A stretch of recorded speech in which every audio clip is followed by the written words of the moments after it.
Drink, drink, blue eyes that are bright as diamonds are shining on me. Drink, drink, drink. It's the magic liquid that unlocks the door to the human heart.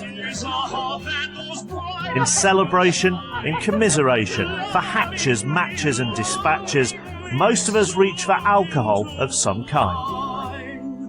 May those lips that are red. The fundamental truth of drinking that goes back to the dawn of humanity is that alcohol lowers social inhibitions, makes us feel more benign, makes us feel better about ourselves.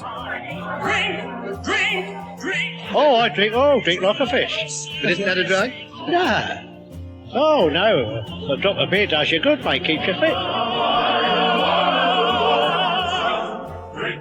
Our relationship with drink is so deep-seated, we've developed a set of unwritten codes and rituals which govern every aspect of the way we consume it.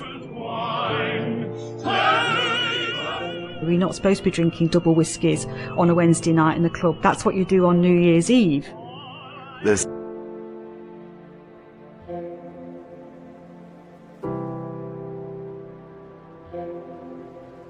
changed and grown. At times they've been pushed to the limit. Brandy and Babycham is easily like a Molotov cocktail. Folk speak Spanish and don't remember their life after Brandy and Babycham. This is the story of a nation with a deep love of rules and an even bigger love of drink. When the two collide, strange things happen that define us more than we'd like to think.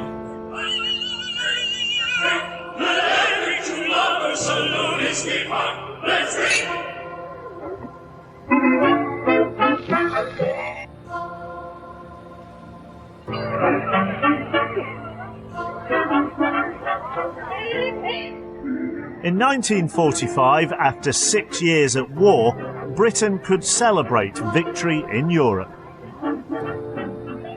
Never was there a greater excuse for a good drink. I think if we were to, say, travel back to Britain the morning after VE or VJ Day and hope to drink the way we do now, we'd be sadly disappointed. There wasn't much around to drink. There was the little beer that was available was weak. Pubs often ran out of beer. People were drinking a third of what they had done before World War I. They were drinking a quarter of what the French drank at the same time. The 10 to 15 years after the war were not great for the drinker. Pubs were either bombed out, or if they were still in business, there was certainly no money or materials to renovate them, refurbish them. A lot of beers had been lost altogether. If breweries were bombed, you lost the yeast, you lost the recipe, that was it. And pubs were not kind of warm, welcoming social places they had been before. Britain has always been a nation of drinkers, with plenty around to quench the thirst. In the Middle Ages, beer was even preferred to water, as it was less likely to contain dangerous bacteria. But in the early 20th century, a series of dramatic curbs were placed on alcohol, starting at the outbreak of the Great War. In the First World War, drink was seen as an enemy. Drink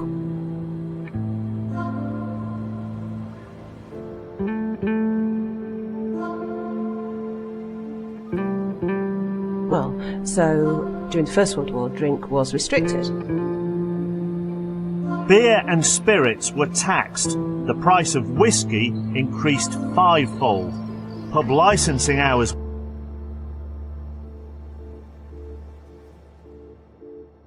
and things very nearly went much further.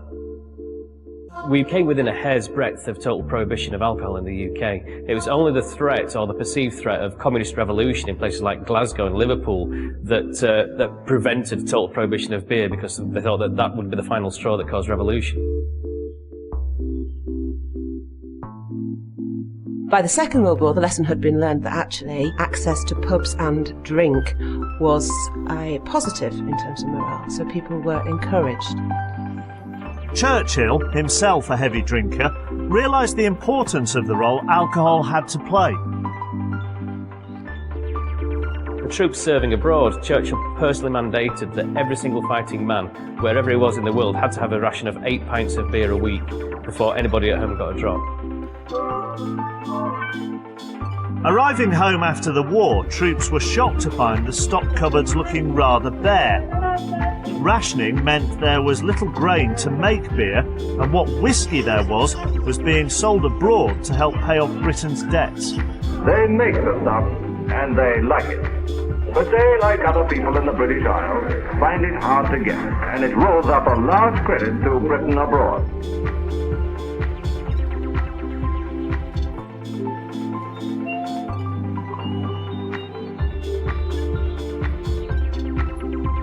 As rebuilding the country got underway in the 1950s, supplies of beer started to come through.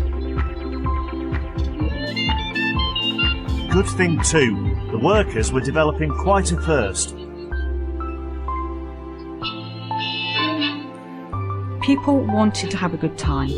They were fed up with the hard times. They were fed up with, making do and not having any entertainment. And in many ways, clubs stepped into that role. I love you.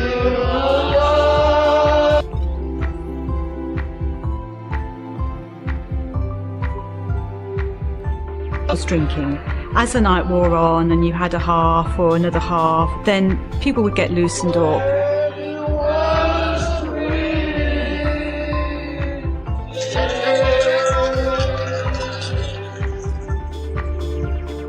Working men's clubs had been inspired by the gentlemen's clubs of the 19th century, but initially drinking was never part of the plan.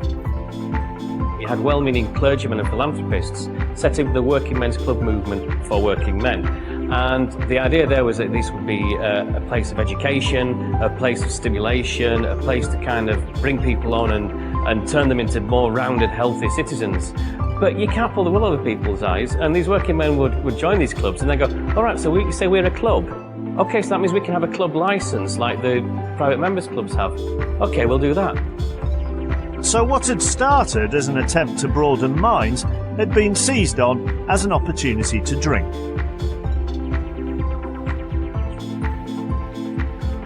In this Hordern club, they told me they took £2,000 over the bar during one recent holy day. At a shilling a pint, that's 40,000 pints in one day. I think the reason that they drink so much is because they work down the mines.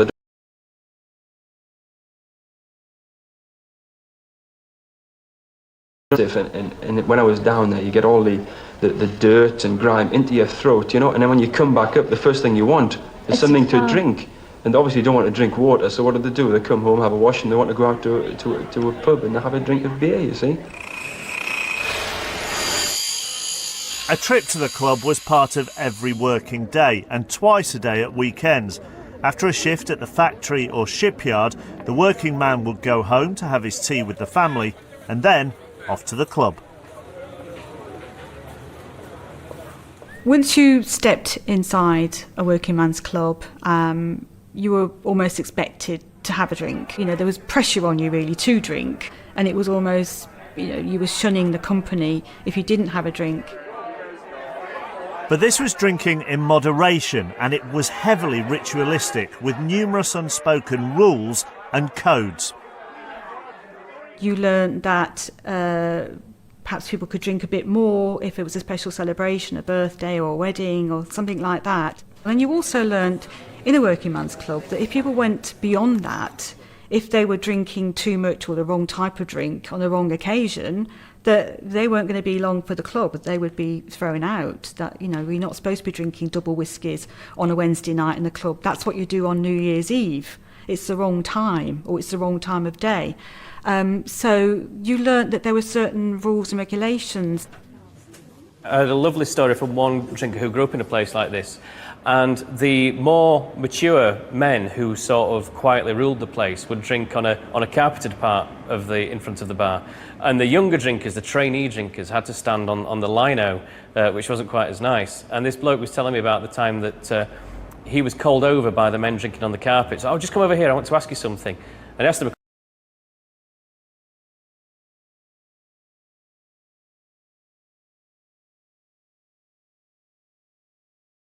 and his more childish mates were still left on the lino, crestfallen, and had to wait quite a lot longer before they made that transition. In pubs, the unspoken rules were no less strict. They even extended to the dress code. We had a pub almost on every sort of street corner, and it's where all the men at the weekend turned up in dark suits, straight out the factories, into their suit and into the pub, and then smoked hundreds of cigarettes and drank hundreds, and we weren't allowed to go near it because it was a really bad social stigma to have a child standing outside a pub. But as a trick, my friends used to open the door and throw me in, and I would tumble in amongst all these men in dark suits, and my dad would roar when he saw me. You get picked up and thrown back out. But just the memory of being in there and the smells and that whole atmosphere of the smell of smoke and beer and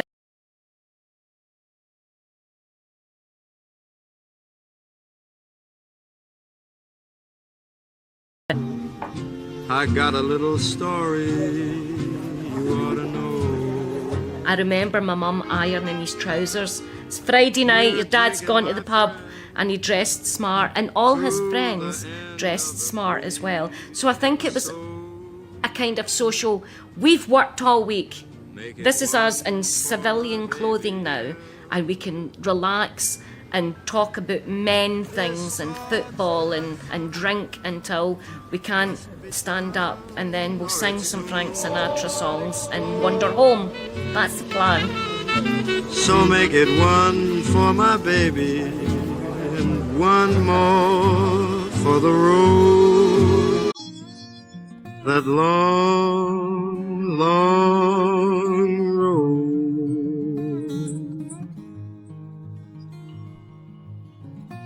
While the working man's routine revolved around a pint of beer or perhaps the odd whiskey, on the other side of the social divide, the choice of drinks was much wider.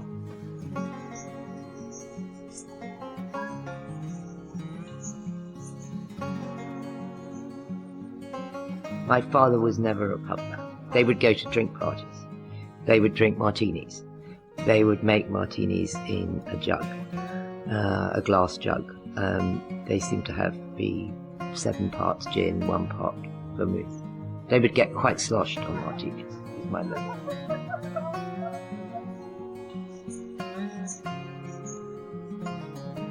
The higher you ascended the scale, the more diverse their range of drinks was likely to be, until you came to the aristocracy, who had cellars full of French wine and really a drink for every occasion. You know, a time for port and a time for sherry and a time for champagne and a time for a gin fizz. Lynette is 19 and a debutante. She's giving this party in a friend's flat. Her own was too small. Lynette enjoys parties. Oh, yes, I love parties. But not too many, of course, because one does get a bit blasé, or so they say. And I must admit, one speaks the most enormous amount of dribble. For all the great variety of drinks, the established rules of drinking were still very traditional. But things were changing. When the austerity years came to an end and people started drinking again, they began to do so in slightly different patterns. We could call it a great deal of social mobility in drinking. People started experimenting, they started drinking different things.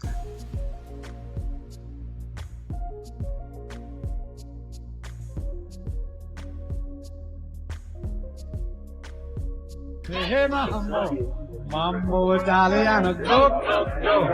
Mixed up with Siciliano, all you Calabrese do the mambo like a crazy with it. Hey, Mambo! Cocktail bars serving the punches, sours and slings seen in the movies started springing up in larger cities. Italiano trying on gelato with the fish bacala and then hey, Goomba, I love how you dance the rumba. But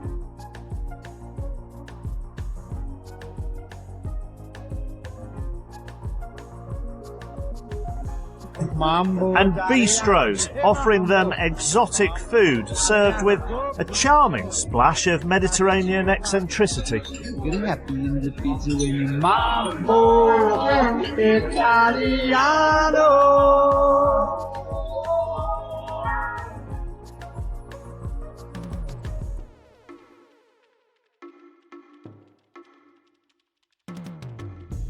For the beatniks, it was a potent symbol of their nonconformity with the familiar order of 50s Britain. You'll see it in the sort of Soho painters and writers who inhabited that circle, that they all seem to be exploring the darker side of drinking. You know, drinking for oblivion, drinking to forget, drinking to see, you know, how far down, how much they can demean themselves, as much as drinking in the good old-fashioned sense that one gets a sort of rosy hue around the drinkers and comes into a sort of magic circle of drunkenness.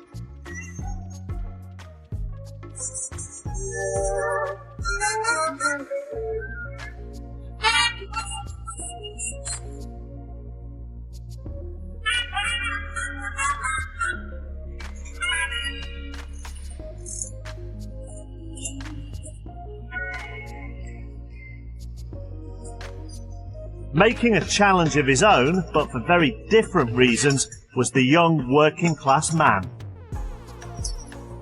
I can get no satisfaction. He'd been told he'd never had it so good, but even in his time of full employment, that didn't feel good enough.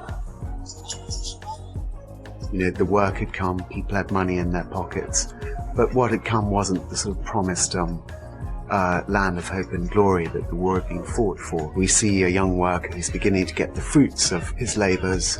It's very much a new generation from those who gave themselves and sacrificed in the war. We can please ourselves exactly when we work and when we don't want to work. That's the best sort of life. Do what you want. Your own gaffer. Be your own gaffer. You'll never get no working for a boss. We don't like nobody forcing us out of bed and having to clock in and all that game, like, you know. We like to go work when we feel like working.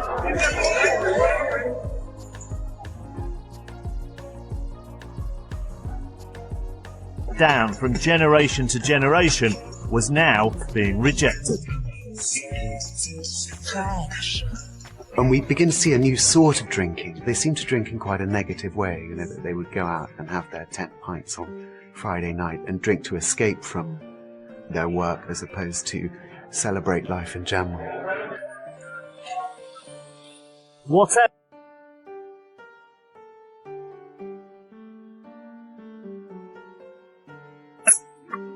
This is a man's world. This is a man's world.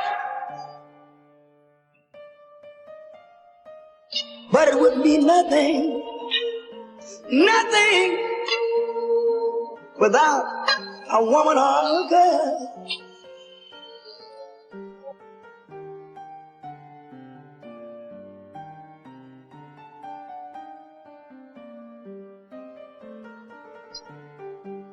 Take us over the road. They were allowed in, but only under certain terms and conditions. I think women in pubs were accepted initially when they were there with their men. If the man is a regular and he brings his wife in, probably on a Saturday night. Certainly, I know when I was growing up, Friday nights when he went out with the lads, Saturday nights when he went out with the missus, and there were rules about it. And if you went in on your own, as a woman, I think there would have been raised eyebrows and quite probably some harassment. Once inside a pub, with her husband, of course, the female drinker would be expected to stay in her clearly designated area.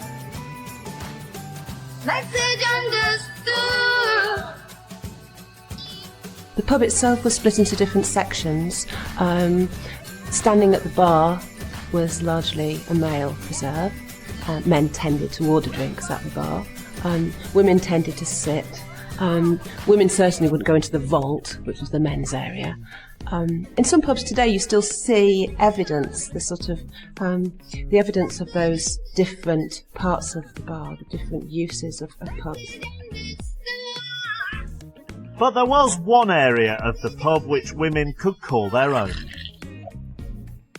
Every pub then, and I remember it clearly, had a snug or an off licence, it was called, and that's where the women went. It was basically a glass door that had stripes on it, and you opened that door and there was no seat, and there was a bench where the barman would come and sell you drinks to take away. Some pubs in Glasgow didn't even have a ladies' toilet because there was no need for one to be there. And I used to go with my mum into the off-licence snug bit, and I would try and peer over and see all the men drinking, and she would get a couple of cans of Sweetheart Stout because it had the word sweetheart in it, so that was okay for women to drink. Yet attitudes were slowly changing, and as women ventured into the pub a little more, so the pubs themselves started making an effort to accommodate them. And the results? Carpets, upholstered comfort, wood carvings, coquetry. 4 feminine C's of civilization. In working men's clubs, it was a different matter altogether. Rules being rules, women were by no means guaranteed membership, even in the 60s. Working men's clubs, as in the name, were for men, right from the word go. But even from the word go, there was always a debate about whether women should be allowed in. Well, Mr. Chairman, I'm strongly against the admittance of women as members to this club. And some clubs just simply said, no women at all. I'm quite definite about that. Others decided, or eventually changed their minds and said, well, we will let them in, but only on certain days, and they've got to be accompanied by the father or the husband. And so there's a constant negotiation, really. It's got to go. This old archaic system whereby the man is the lord and the woman the docile servant. Surely it must come that Horden Workmen's Club will go, and you'll have the Horden Social Institute, where a woman's on the same equality and the same lines as a man. And some women did manage to get in some clubs. It was allowed, but there was always limitations. Once we have lady members in this club, we'll have no rights at all, unless we make a bylaw to keep them out of the bar. Some places would say they can come in the club and sit in that room, but they can't come in this room. Well, we used to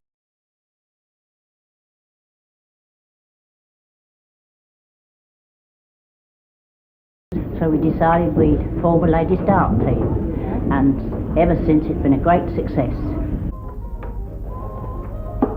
1 ton. Oh, well done, Ethel. Now that women were becoming more accepted in pubs and clubs, there was the small matter.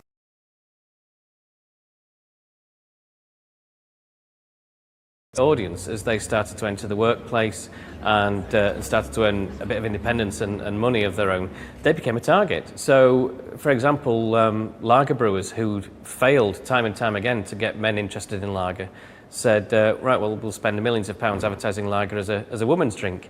And there were all these ads for things like Carling Black Label with slogans like "a blonde for a blonde," talking down to women, which of course lager brewers created a rod for their own back, because then when they decided that they did want to sell it to men, men said, well, it's an effeminate drink, it's a drink for women, and they had to spend even more money telling us, no, it wasn't a drink for women. I don't know where you ever got that idea. I think the interesting thing about women's relationship to drink is that women are far more adventurous than men. Men, when they go out to drink, and this is of course a broad, massive generalisation, but on the whole there tends to be that idea that men will drink beer or lager, or maybe if they're feeling a little bit frisky they might have a Guinness, whereas women are going to drink a whole range potentially of drinks. Women might be drinking red wine, white wine, they might be having a whiskey and coke. That's that sense that actually the female market is a market where you can introduce completely new, sometimes completely mad drink items. And it's women who might drink the new things such as Taboo or Mirage. You might have a snowball, which was this wonderful yucky yellow drink in a round glass with a fake cherry on top. Pints and pints of eggnog. Campari. A rum and black. Baby Sham. Baby Sham. Baby Sham.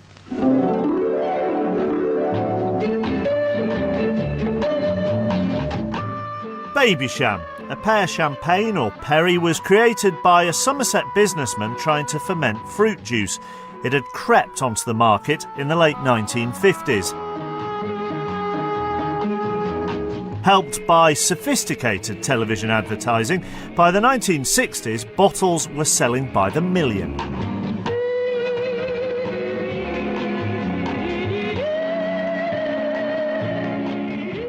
I guess the drink that was famous at the time was Babycham.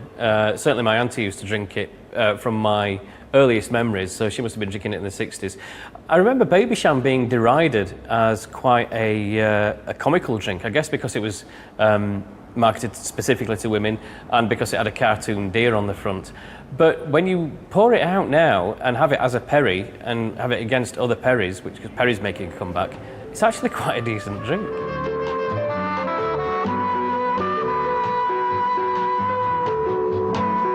Babycham. I'd love a Babycham.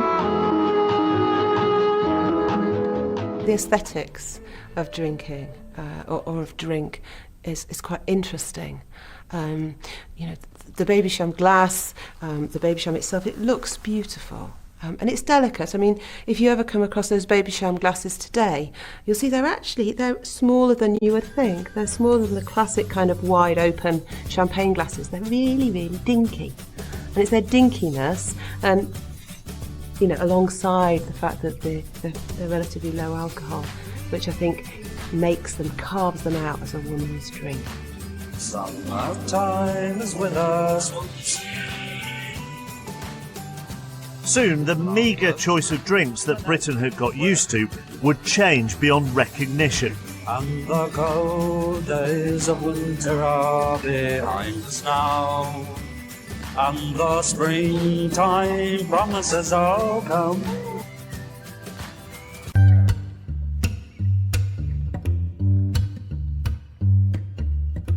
Was now exposed to an abundance of new drinking delights previously afforded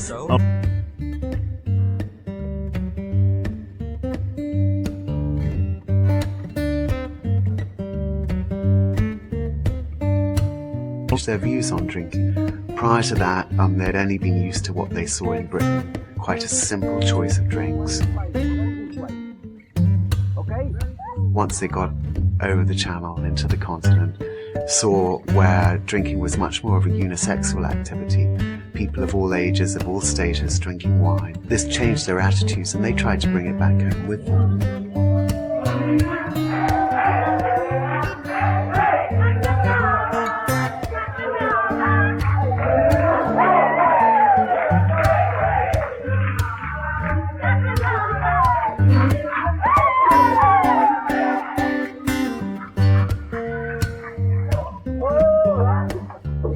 Back home, television allowed these new travellers to be bombarded with adverts promising a taste of the exotica they'd just glimpsed.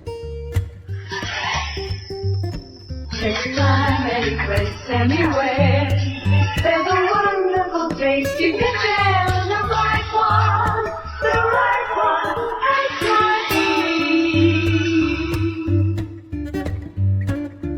But some aspects of this foreign invasion had more to do with the Cold War than sunny holidays. Some of the influence on wine drinking didn't come from carefree holidaymakers, but from the vast amount of troops and their families who were stationed in Germany. So the first wine market outside, let's say, the traditional claret, Burgundy drinking squires and politicians had been the troops and their wives who were exposed to the much weaker, more floral, sweeter German wines. And one thinks of the later adverts, the Blue Nuns, the Black Tower. Tonight I've remembered everything. I remembered Lucy was coming round for a cosy evening in front of the telly. I remember the little eats, supper in the oven, phone off the hook, and of course the Black Tower. Definitely a German white wine worth remembering. Wunderbar, as they say. And my guest on Friday Night Live, Leslie Phillips. Whatever you forget.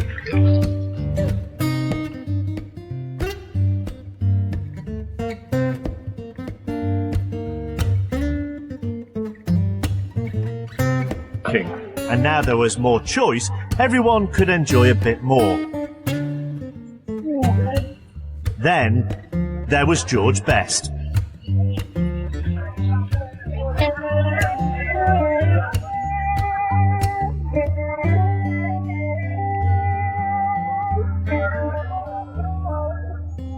Best was the first celebrity footballer, but he would become as famous for his drinking as for his wizardry on the field. He came from a family who were steeped in alcohol. His mother was an alcoholic and died of the disease. He'd seen it around him as a kid. He'd come from the Protestant area of East Belfast, where there was a lot of drinking. When he got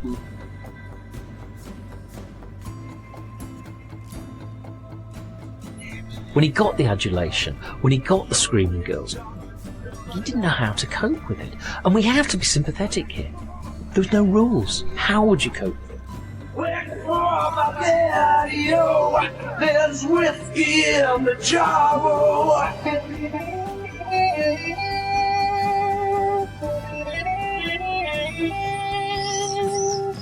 In 1972, aged just 25, Best walked out on his Manchester United teammates and decamped to Marbella.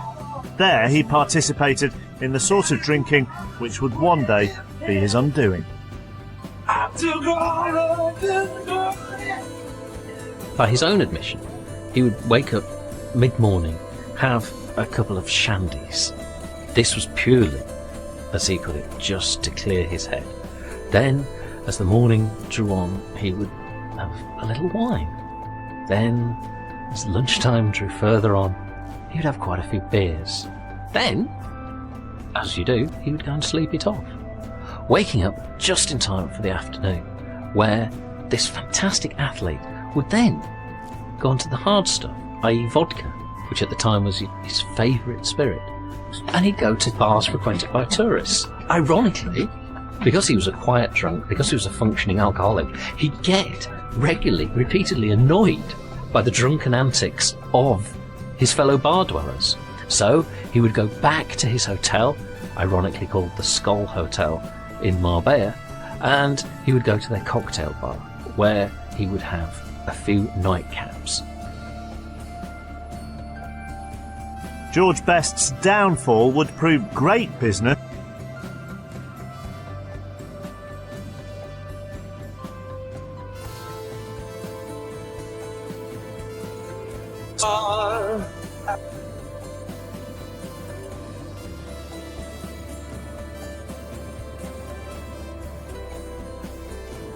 Whiskey bar, oh, don't ask why. With circulation through the roof and expense accounts to match, journalists, not adverse to the odd sniff to themselves, were now drinking to epic proportions. We must die, I tell you we must die.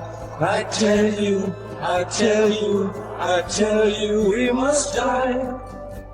Fleet Street was boozy, and the whole notion of the long lunch was not something that was made up.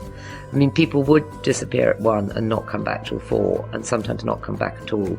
And people would have 2 bottles of wine, 3 bottles of wine over lunch, plus a martini, plus a gin and tonic, plus a something to get going on. And people would then more or less drink through the day. In the newspaper world, or any media world, there are a fantastic amount of functions and events that kick off around 6:30. So you could just more or less barrel on into them. And I can remember quite a lot of days where I'd be slightly sloshed, more or less from 1 onwards. It was a hugely drinking culture. You look back on it and you think, how did people get any work done? There's a lovely epigram in ancient Greece, which is that if a man sticks to drinking water, he'll never write anything wise. But wine is a horse of Parnassus, which carries the bard to the skies. For those working on Fleet Street, like the celebrated journalist James Cameron, drinking wasn't considered a luxury, but a prerequisite for work. I find that drinking a certain amount is a necessary corollary to working. There must be a chemical factor involved in this, I dare say. I mean, I'm by no means a lush, but I know that if I suddenly find myself with a job to do in a hell of a hurry and I haven't got a drink, I'm in a dead stuck, you know. I think that anyone who writes and likes to drink creates a romantic relationship between alcohol consumption and creativity. I see it in terms of a graph of creativity versus alcohol consumption, and there's a band in this graph where you hit creative heights after you've been loosened up by a few drinks, and then you think, yeah, great, I'll keep it going, and you just push it too far out the other end, drink too much and you've lost it, you can't write anything. Journalists would go to extraordinary lengths to keep the creative juices flowing. It seems nothing could keep the hack from his pint. Drinking in Northern Ireland during the Troubles was, was a trial and a test for the most hardened boozer, quite frankly. I remember once being in a hotel at the bar, which was on the first floor, and two masked men came in, as they did in those days, and planted something on the bar, said, you've got half an hour to get out, you see, which was how they did it then. And I said, I've got time for another pint of Guinness. I looked up and the barmaid had gone, as you might imagine. So there wasn't no other pint of Guinness. In fact, it was an hour and a half before the pub blew up. So I would have had time for 2 or 3 more pints. Pushing the excesses of Fleet Street's consumption levels to the limit was the Spectator journalist Geoffrey Bernard. His column, tracing his own alcoholic exploits, was described by another writer as a suicide note in weekly instalments. I pour myself a drink which seems to lubricate the typewriter, and it certainly makes me feel less inhibited. It was probably about 1975, I think, that I met Geoffrey, and I was drinking pretty heavily by then. I was drinking a lot of whiskey, a lot of spirits, a lot of vodka, and I think it takes one to know one, and we both recognised in each other that we liked drinking. We liked drinking pretty seriously, and we used to go drinking.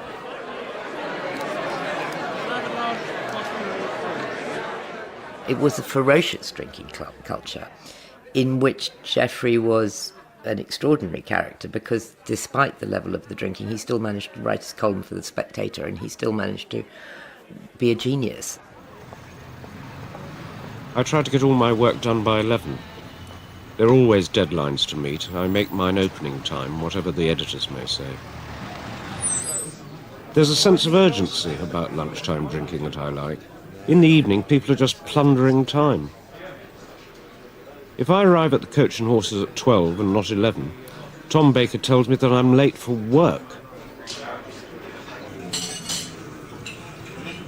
But I think that most people lead lives of such annihilating boredom. They're so paralysed by the awfulness of life that being in an alehouse drinking with a few acquaintances and talking a load of rubbish half the time is a tremendous relief. Well, it's marginally less worse than not being, I suppose. Yeah. I mean, most people actually are bored out of their minds, aren't they? Like Geoffrey Bernard, the dark extremes of heavy drinking would lead his friend Rosie Boycott into alcoholism. I was a heavy drinker. I liked to drink. I liked to drink with the boys. I liked getting drunk, actually. I liked the feeling of getting drunk. But then, as the years went by, the drink got the upper hand on me. And it was no longer me running the drink, it was the drink running me. And I started to have blackouts. I smashed my car once. I ended up in some very difficult, compromising positions. And then I went into a treatment centre.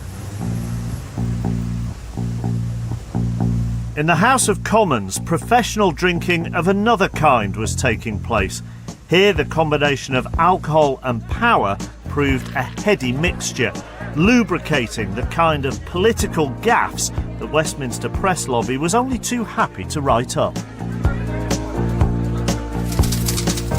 Chris Moncrief is the chief lobby correspondent of the Press Association, Britain's national news agency that supplies stories to virtually every newspaper and radio and television station in Britain. You know, if you needed to interview an MP, a couple of pints of beer would always loosen him up, soften him up, and very often, if I needed quotes late at night, I would go down to one of the more rowdy bars in the House of Commons, because I'd know that by, say, 11 or midnight, a lot of the MPs would be, if maybe excuse the phrase, pie-eyed, and they would pretty well say anything you wanted them to say. It was really like taking candy from kids. I suppose I should be ashamed of it, but I'm not. I once went down late at night to the strangest bar, and you get a quote, and this chap came out, and he gave me a quote on whatever it was. I filed it as pair and went home. That was about midnight. I got phoned up about 3 or 4 in the morning by this self-same MP. He said, "Did we have a conversation last night?" I said, "Well, yes, we did." He said, "Because I've had the BBC on. They want me to go on as a result of some quote that's appeared on the..."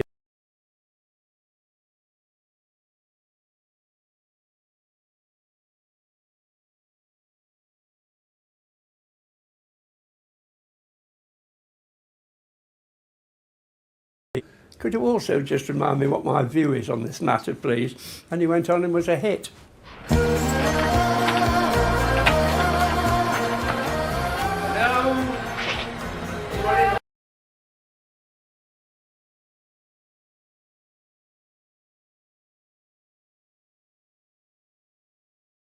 Home was now underway.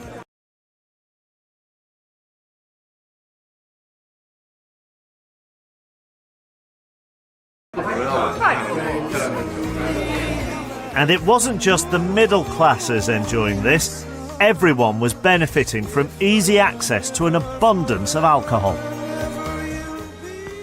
If you can't pop out to the off-licence, why not let the off-licence pop out to you? Enjoy your drinks at home the Davenport's way. There's magnificent beers. They should be. We've been brewing them for over 130 years. And wines, spirits, pop and squash, all at the right sort of prices. And brought direct to your door. You'll find homes are just nicer places to spend time, and entertaining your friends in your home is increasingly something that you want to do. You've got a nice house, you want to have people around to your house, you will entertain them by feeding them and providing alcohol. The idea of having a drinks cabinet, so that when people come around to your house, you don't just have a rogue bottle of wine that you happen to have got from the supermarket that day. You've got a range of items which you can offer somebody according to their taste. The pretensions of the home drinks cabinet were excruciatingly satirised in Mike Leigh's comedy of manners, Abigail.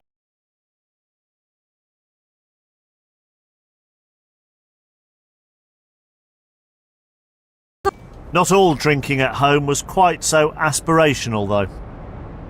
Women started to drink more in the house, and there would be a women's drinking party, and my mum and her friends would come round, and they would bring cans of beer, and then they would sing really sad, "A man broke my heart," those songs. And I used to think, it must be a happy song.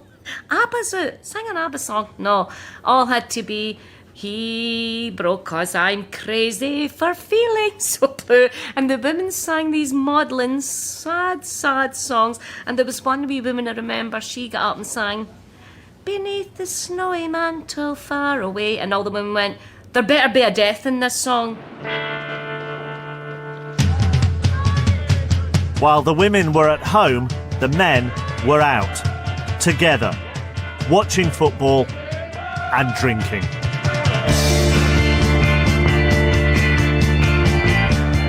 We would catch the train and we would arrive, as much as we could, to places in time for opening time. Then we would drink quite heavily, not so much me, because I was more there as a mascot. I was much younger than them, and certainly not the hardy drinker that the guys that I was going with were. And for 2, 3, 4 hours before the match, they would drink steadily. They would go to the game. At the game it was possible to buy alcohol in most grounds in those days. Then we would return. They would be drinking on the train, and if we weren't travelling too far away, we'd get back in time for last orders and have a couple of nightcaps. And much like the unwritten codes of male drinking 30 years earlier, here the young were being guided by the old. Going on these football trips was a fantastic rite of passage. He introduced me to drink in quite a gentle way. I personally was always looked after. I was not allowed to drink too much. There was always the firm, metaphorical hand on my shoulder, which would stop me from drinking and embarrassing everybody. But way ugly. I remember a time at Oldham when they played my team, Sheffield Wednesday, and there was a riot.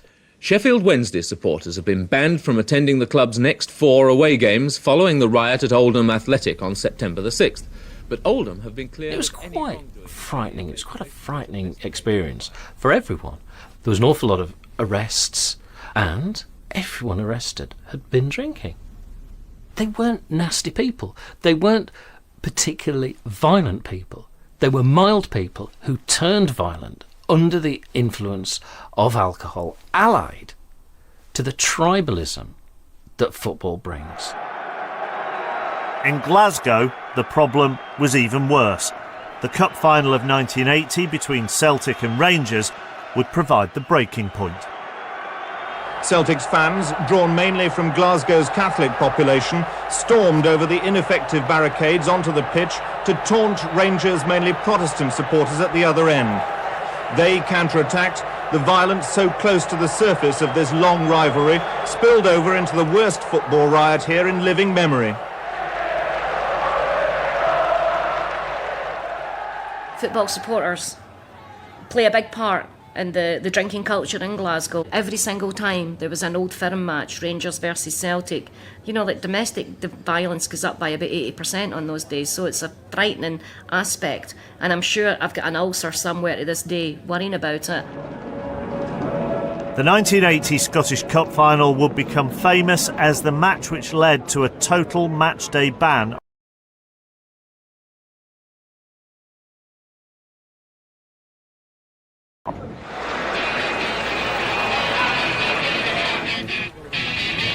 Elsewhere, drinking patterns were changing. Young men with a bit of money in their pockets had a new drink of choice. 2 pints of lager and a packet of crisps, please. 2 pints of lager and a packet of crisps, please. I'll have 2 pints of lager and a packet of crisps, please. I'll have some pickled onions and a little bit of cheese, please. Thank you.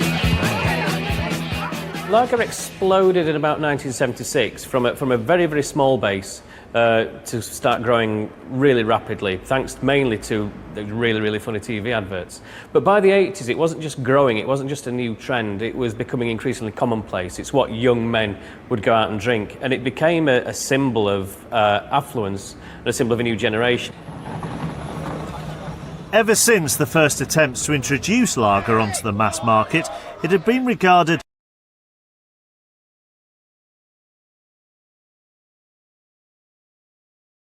in its infancy, it was considered to be a foreign drop that wouldn't satisfy a man. It lacked all of the cultural associations of ale and bitter, and people were outright suspicious of it. But now young men were looking to distance themselves from the old traditions, and in crisp, fresh lager they found the perfect fix. G'day, you're really nice people in this pub. You don't fancy a pint of Foster's? They'll make you a nice mug of coffee. They were funny, they made you laugh, and they were irreverent, and they referenced other advertising and in a way tore down the fourth wall between the viewer and the telly. And it really became part of our culture and part of our language. Refreshes the parts that Livius cannot reach. I bet he drinks Carling Black Label. Stay sharp to the bottom of the glass. These all enter the vernacular. I thought you had to wear a tie to get in here. In an age when image was everything, lager provided an identity for those who lacked one. It even gave them a new leader. Life in the Bavarian forest was boring. The big event was me and Ronnie Rabbit watching a leaf fall down. A leaf! I saw a leaf! Hey. Then one day I discovered Hofmeister Lager with a picture of my grandpa on it. It had a cool... The advertisers did very detailed research into who their target audience was. It was young men of the drinking age, but only just, who were insecure, who liked to hang out in packs, and who wanted a leader who they could look up to. And then they formulated someone in a bear suit who would fulfill all these aspirations, who was better at darts, who got the girls, follow the bear. The moral is... Being clearly identified with the other men in your pack was essential, creating a whole subculture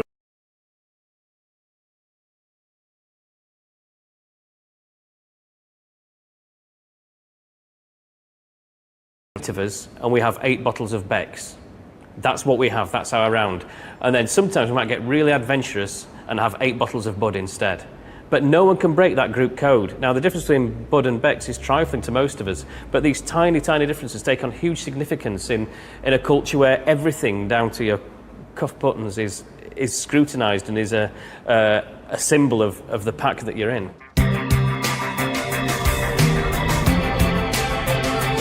Away from the conspicuous consumption of lager in one of the country's most deprived areas, a form of extreme drinking was taking place. My husband and I ran this pub, and it was down in the East End of Calton, which is a wee bit different from Shettleston, where I was born. And it was not a kind of pub where men dressed up in suits and came out for a sing-song. It was hardcore alcoholics. You were lucky some of these men were dressed. It was just proper hardcore wine drinkers. I mean wine, I don't mean, oh, that's a lovely rosé. I mean, if I don't drink this, I'll be drinking methylated spirits.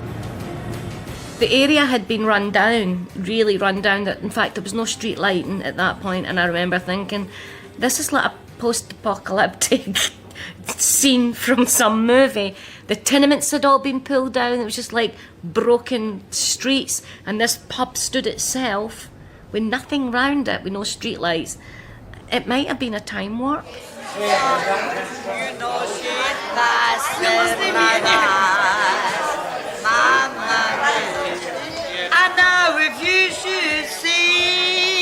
This was drinking to escape, drinking to forget.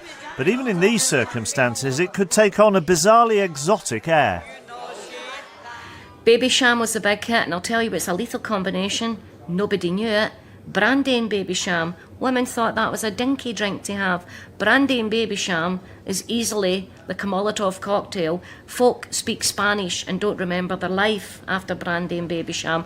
Yet people thought, I'll have a wee Brandy and Babycham. I was like, yeah, you might get pregnant. But that was a crazy drink.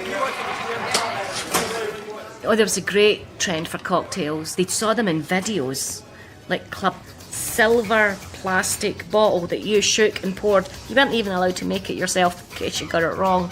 And cherry, and women loved anything. But I suppose it's a sense of we can drink alcohol as long as it tastes like... In the middle of the 1990s, the mood of the country changed again, and with it, the rules of drinking would be transformed beyond all recognition.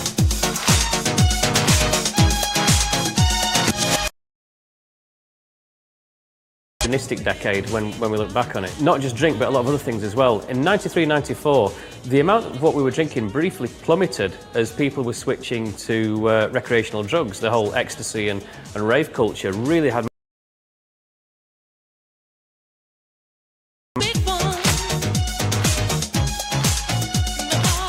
And the drinks industry countered that with Alco-Pops and started to get us onto spirits much earlier. There used to be this transition where you would start drinking something very sweet, cider, lager and lime, lager and blackcurrant, something like that. Then you'd get onto bitter as you got a bit more mature. And then when you reached your 30s, you'd go on to wine and spirits. And suddenly you had people starting their drinking careers at 17, 18, drinking quite hard spirits and getting into big alcohol consumption a lot earlier. And around 97, 98, this is when you see the term binge drinking appearing in the press for the first time.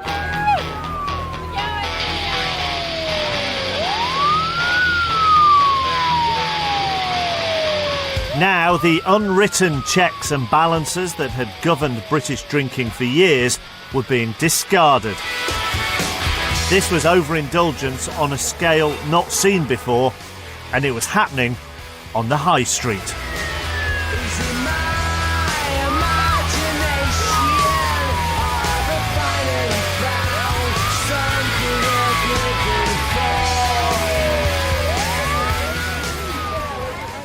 I do remember, come the middle of the 90s, when I was editing The Independent on Sunday, that we started to look then at the fact that drink was suddenly making a massive impact on society.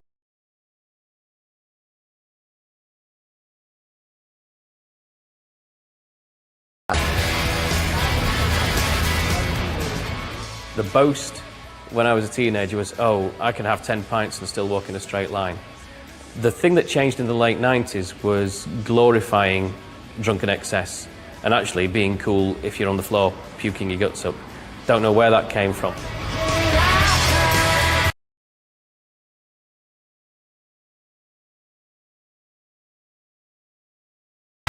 The ugly side to British drinking had always been kept locked away. Now, it was right there in front of us. Roughly 10% of any society has some degree of problem with alcohol, and roughly 5% of a society is alcoholic. And that seems to be true in most countries, and probably is a figure that is true and has remained true. What's happened is that 10% is in your face now. It's visible.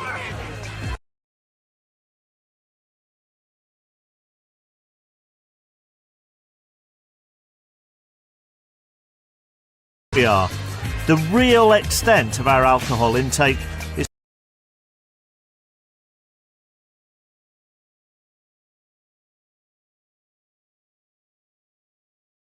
about what we did in 1900. It's gone through a great dip in the middle.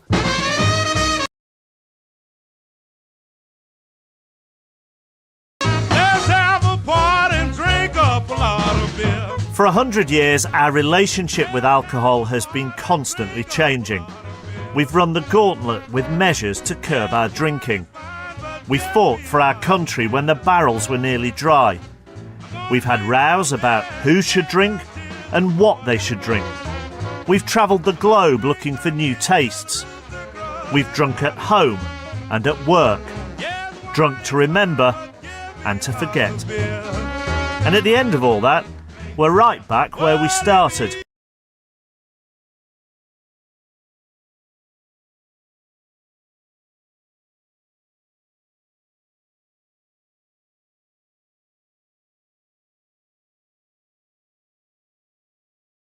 Various people at various points in their lives, it is very pleasurable.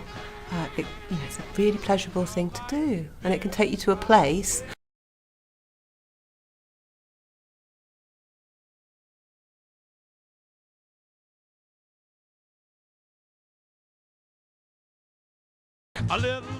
Next this evening, there's double comedy coming up with Outnumbered, followed by 2012. Stay with us.